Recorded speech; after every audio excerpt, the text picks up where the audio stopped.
जय श्री राधा कृष्णा। दोस्तों, हिंदू धर्म में श्री कृष्ण की जन्माष्टमी का अत्यंत ही विशेष महत्व है। हम सभी पूरे साल श्री कृष्ण की इस जन्म तिथि का बेसब्री से इंतजार करते हैं। हिंदू पंचांग के अनुसार भाद्रपद मास के कृष्ण पक्ष की अष्टमी के दिन श्री कृष्ण के जन्म का उत्सव मनाया जाता है। श्री कृष्ण हम सभी के आराध्य हैं, इसलिए देश भर में, घर घर में, मंदिरों में, यहाँ तक कि कई पुलिस स्टेशनों तक में हमारे श्री कृष्ण के जन्म का उत्सव मनाया जाता है। जन्माष्टमी के दिन परम पूज्य भगवान विष्णु ने श्री कृष्ण के रूप में इस धरती पर जन्म लिया था, इसीलिए ये दिन पूरे साल का सबसे पवित्र दिन भी माना जाता है। मथुरा और वृंदावन में इस त्योहार को बहुत उत्तेजित होकर और बहुत ही धूमधाम के साथ मनाया जाता है। दोनों ही पवित्र स्थानों में इस दिन का बहुत ही विशेष महत्व है। दोस्तों, इस बार मथुरा और वृंदावन में जन्माष्टमी 2 दिनों तक मनाया जाएगा।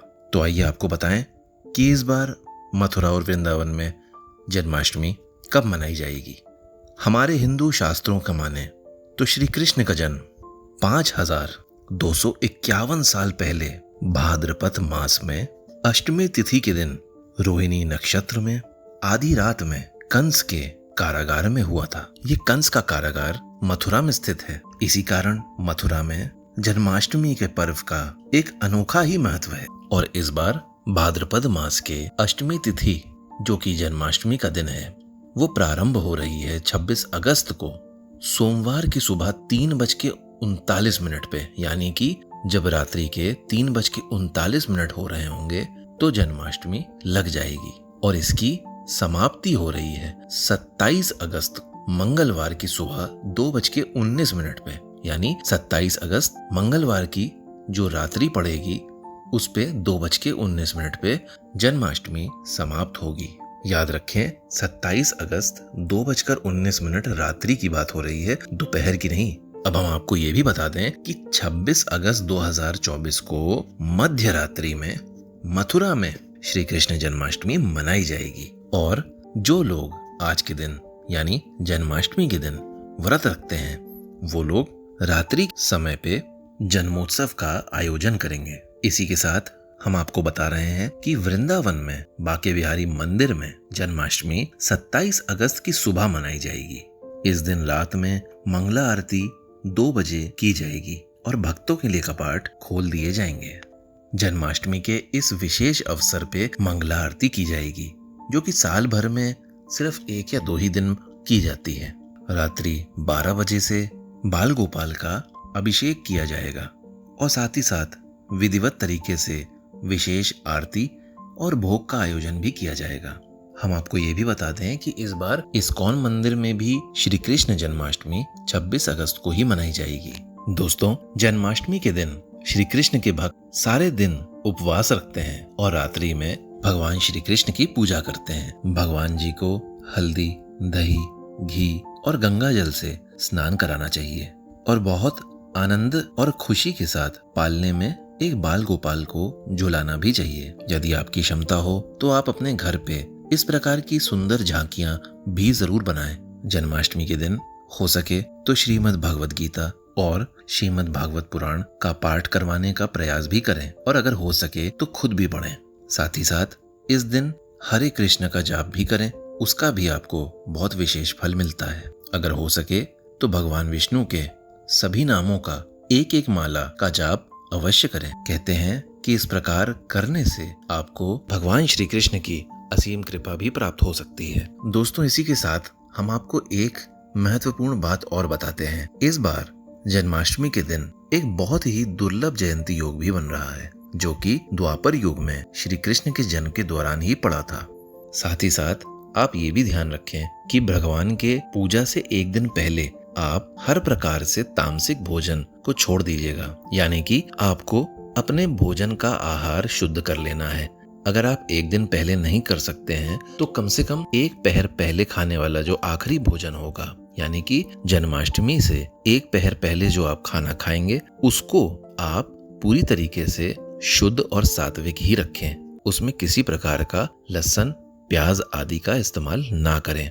इसका भी ध्यान रखें कि आज के दिन घर के अंदर पान, सिगरेट, बीड़ी या किसी भी तरीका का मदिरा पान नहीं होना चाहिए। साथ ही साथ आपको ब्रह्मचर्य का पालन भी करना बहुत आवश्यक है।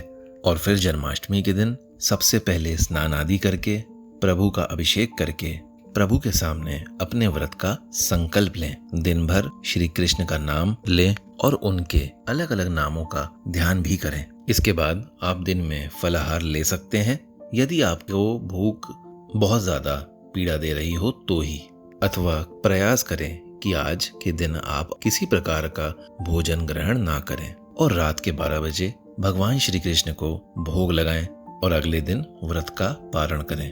रात्रि में भोग लगाने के बाद भी आप व्रत का वैसे पारण कर सकते हैं, परंतु उचित यही होगा कि आप पारण अगले दिन सूर्योदय के बाद ही करें। एक बात का विशेष ध्यान रखें कि आप भगवान की भोग में किसी प्रकार का मीठा लगाएं, परंतु दूध, दही, सफेद मक्खन और मिश्री, इन 4 चीजों का अगर आप भोग लगाते हैं तो आपको प्रभु की असीम कृपा ही प्राप्त होगी। यदि आप चारों चीजें नहीं लगा सकते हैं तो इनमें से किसी एक की अवश्य लगाएं, वरना ये भोग अधूरा ही माना जाएगा। कहा जाता है कि ये चारों चीजें भगवान कृष्ण को बचपन से ही सबसे अति प्रिय थी, इसलिए यदि आप इन चारों चीजों में से किसी एक का भी भोग लगाएंगे तो भी आपको श्री कृष्ण भगवान के असीम कृपा का लाभ अवश्य मिलेगा। अब आइए दोस्तों, एक चीज और समझते हैं कि यदि आप जन्माष्टमी मनाते हैं और आप श्री कृष्ण की भक्ति भी करते हैं तो आपको भगवान श्री कृष्ण का छठी का दिन भी घर पे मनाना चाहिए। भगवान जी की छठी 1 सितंबर 2024 को रविवार के दिन पड़ेगी। ये छठी जो होती है वो भी कान्हा जी की बहुत महत्वपूर्ण बताई जाती है। जिस तरह जब हमारे हिंदू धर्म में एक बच्चे का जन्म होने के बाद छठी के दिन बहुत ही महत्वपूर्ण कहा जाता है कि इस दिन षष्ठी देवी की पूजा करने से बच्चे का स्वास्थ्य, मस्तिष्क बहुत अच्छा होता है। इसके पीछे एक पौराणिक कथा भी है। कहा जाता है कि षष्ठी देवी ही नवजात शिशु को शक्ति प्रदान करती हैं। एक बार की बात है कि राजा प्रियव्रत के बच्चे को वैद्य ने मृत घोषित कर दिया था, तो राजा प्रियव्रत ने माता षष्ठी की पूजा करके अपने मृत बच्चे को भी जीवित कर लिया था। इसीलिए आज का दिन यानी षष्ठी का दिन छठी के दिन से मनाया जाता है और इस दिन षष्ठी देवी की पूजा करी जाती है। इसी कारण बच्चे की पूजा छठे दिन पर की जाती है और आपको भी भगवान श्री कृष्ण की पूजा छठे दिन पे करनी चाहिए। आज षष्ठी के दिन यानी छठी के दिन भगवान श्री कृष्ण को कढ़ी चावल का भोग जरूर लगाएं। और एक बात अवश्य याद रखें कि जन्माष्टमी के दिन और षष्ठी के दिन यानी छठी के दिन आप जिस भी खाने का भोग लगाती हैं उसमें तुलसी का पत्ता अवश्य रखिएगा। तुलसी माता लक्ष्मी का ही रूप है, इसलिए प्रभु श्री कृष्ण जो कि विष्णु भगवान का रूप है, किसी भी प्रकार का प्रसाद तभी ग्रहण करते हैं जब उसमें माता तुलसी भी मौजूद हो। ये आज की वीडियो है दोस्तों।